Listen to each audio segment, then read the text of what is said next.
जी हाँ दोस्तों, इसराइल चला था ईरान का परमाणु प्लांट ध्वस्त करने। ईरान ने घुसा दी सारी दादागिरी। बहुत स्वागत है आप सभी का। आप देख रहे हैं द राजनीति का विशेष सेगमेंट खबर और विश्लेषण। मैं हूं जब्बार खान।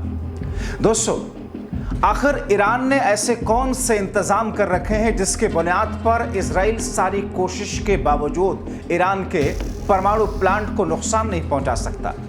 आखिर इसराइल अमेरिका के सामने इस वक्त हाथ फैला करके क्यों मदद मांग रहा है ईरान के खिलाफ? आखिर ईरान ने इसराइल के खिलाफ में उसके हमलों के जवाब में ऐसी कौन सी स्थिति उत्पन्न कर दी जिसके बुनियाद पर इसराइल उल्टे कदम पीछे भागा और कितना बड़ा नुकसान इसराइल को हुआ? दोस्तों, आपको विस्तार से बताते हैं कि आखिर ईरान के सामने कैसे कमजोर पड़ता दिख रहा है इसराइल। मगर उससे पहले आपको इस समय के ताजा हालात से अवगत करा देते हैं। कुछ ही देर पहले ईरान ने इसराइल और अमेरिका को फिर से नई धमकी दी। उसने इसराइल को चेतावनी और वार्निंग देते हुए कहा, अगर अमेरिका युद्ध के मैदान में कूदता है तो फिर ऑल आउट वार होगा। इस बीच में ईरान ने इसराइल के मोसाद के 5 एजेंटों को गिरफ्तार भी कर लिया। ईरानी न्यूज एजेंसियों के मुताबिक ईरान ने ये कहा कि उसने देश की छवि ऑनलाइन खराब करने के आरोप में इसराइल के मोसाद खुफिया एजेंसी के 5 संदिग्ध एजेंटों को हिरासत में लिया। अब ये कहा जा रहा है कि ईरान के तेवर से इसराइल बेचैन हो रहा, अमेरिका चिंता में आ गया।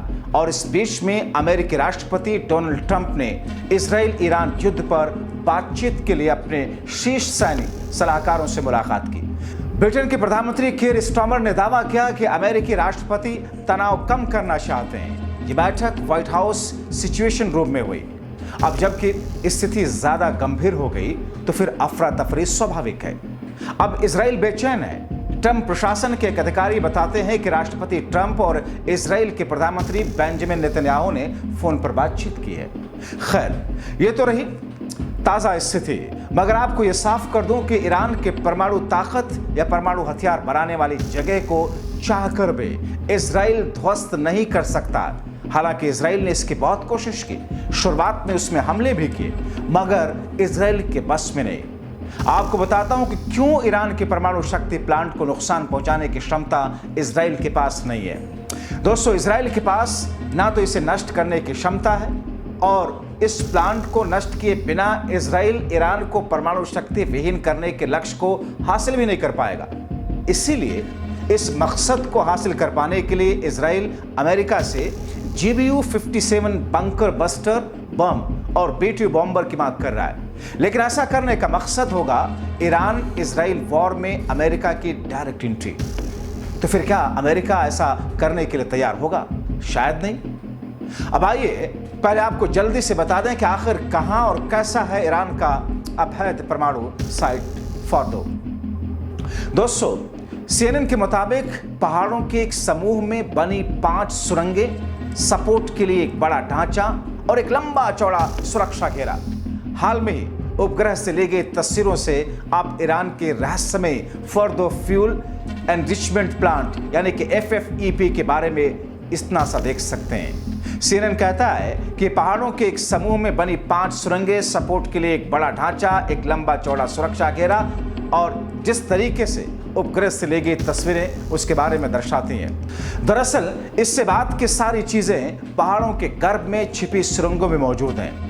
धार्मिक शहर कौम के नजदीक बना एक गुप्त भारी सुरक्षा वाला परिसर साल 2009 में तब पहली बार सार्वजनिक हुआ जब 2009 में पश्चिमी खुफिया एजेंसियों ने इसका खुलासा किया। यह लगभग 30 किलोमीटर उत्तर पूर्व में स्थित है। ये प्लांट पहाड़ों के भीतर करीब 80 से 90 मीटर लगभग 300 फीट की गहराई में बना हुआ। दोस्तों, इसकी भौगोलिक स्थिति इसे प्राकृतिक और कृत्रिम सुरक्षा प्रदान करती है क्योंकि यह हवाई हमलों और पारंपरिक बमबारी से लगभग अवैध है। यानी कि चाहकर भी इसे नॉर्मल बमबारी के तहत इसे किसी तरीके का कोई नुकसान पहुंचाया नहीं जा सकता। CNN कहता है कि इसके बारे में हम जो कुछ भी जानते हैं उसका एक बड़ा हिस्सा इजरायली खुफिया एजेंसियों द्वारा सालों पहले चुराए गए ईरानी दस्तावेजों के भंडार से आता है। इसका मुख्य हॉल जमीन से 80 से 90 मीटर लगभग 262 से 295 फीट नीचे। इसकी भौगोलिक स्थिति इसे इजराइल के पास मौजूद किसी भी हवाई बम से सुरक्षित करती है। इस वजह से हवा से मारकर इसे ध्वस्त करना लगभग असंभव है। कुछ विशेषज्ञों का कहना है कि ये फॉर्डो ही है जहां ईरान एनरिच यूरेनियम भंडार को परमाणु बम में बदलने की जल्दी कर सकता है। पश्चिमी खुफिया एजेंसियों का मानना है कि अगर ईरान ने परमाणु हथियार बनाने का अंतिम निर्णय लिया तो फॉर्डो इसका प्राथमिक केंद्र होगा। इसकी गोपनीयता और सुरक्षा ने इसे इजराइल और अमेरिका के लिए एक बड़ा खतरा बना दिया। विशेषज्ञ मानते हैं कि फॉर्डो में उन्नत सेंट्रीफ्यूज मशीनें हैं जो कि 60% तक शुद्धता के साथ यूरेनियम संवर्धन कर सकती हैं। परमाणु हथियार के लिए यूरेनियम को 90% तक शुद्ध करने की आवश्यकता होती है। फॉर्डो 60% की क्षमता हासिल कर चुका है। अगर फॉर्डो प्लांट अपनी क्षमता में और बढ़ोतरी कर लेता है तो परमाणु बम बनाने में कामयाब हो जाएगा।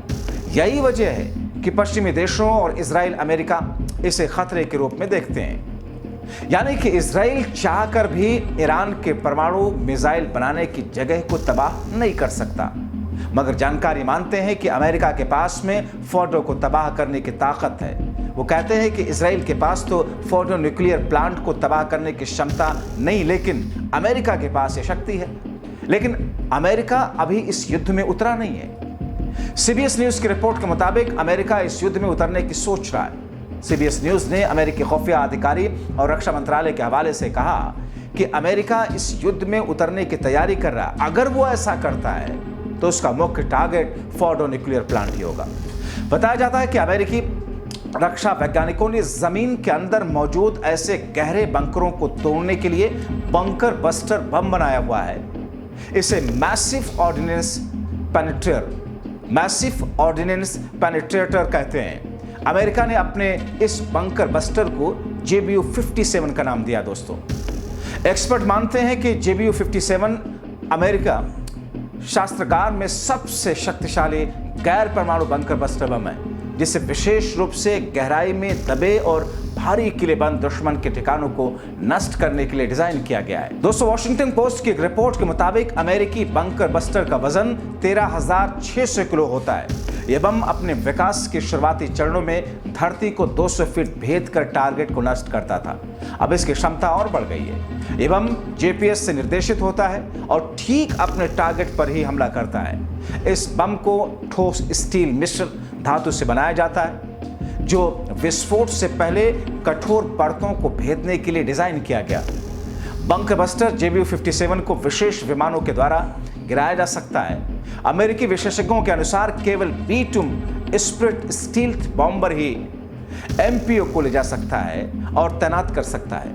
अमेरिका के पास 19 B-2 विमान हैं। B-2 विमान हवा में ईंधन भरने के साथ में लंबी दूरी के मिशन में सक्षम है। रिपोर्ट के अनुसार अब तक वास्तविक लड़ाई में इसका इस्तेमाल नहीं किया गया, मगर यह भी उतना सच है कि फॉर्डो को परमाणु विहीन करने की चुनौतियां बहुत बड़ी हैं। यानी कि ईरान को फॉर्डो की परमाणु क्षमता से दूर करने में अमेरिका और इजराइल के पास बड़ी भारी चुनौतियां हैं। अगर अमेरिका फॉर्डो जैसे ठिकानों पर हमला करता है तो इस हमले से परमाणु रेडिएशन का खतरा बढ़ सकता है, जो मध्य पूर्व की स्थिरता को प्रभावित करेगा। उधर ईरान ने चेतावनी देते हुए साफ कहा कि अगर अमेरिका इस जंग में उतरता है तो पश्चिमी एशिया में अमेरिकी ठिकानों पर हमला करेगा। ईरान ने गंभीर चेतावनी दी कि अगर अमेरिका ने ईरान पर हमला किया तो अपने सैनिकों के लिए 50,000 ताबूत तैयार कर ले। गौरतलब है कि पश्चिम एशिया के अलग अलग देशों में अमेरिका के 40,000 सैनिक तैनात हैं। ईरान ने अमेरिका के खिलाफ जवाबी कार्रवाई के लिए अपनी बैलिस्टिक मिसाइलों को तैयार रखा है। प्रॉक्सी नेटवर्क जैसे कि सीरिया और लेबनान में इसका भी उपयोग करने की चेतावनी दी है। ये स्थिति अमेरिका और सहयोगियों, खासतौर पर विशेष रूप से इजराइल के लिए एक जटिल चुनौती है।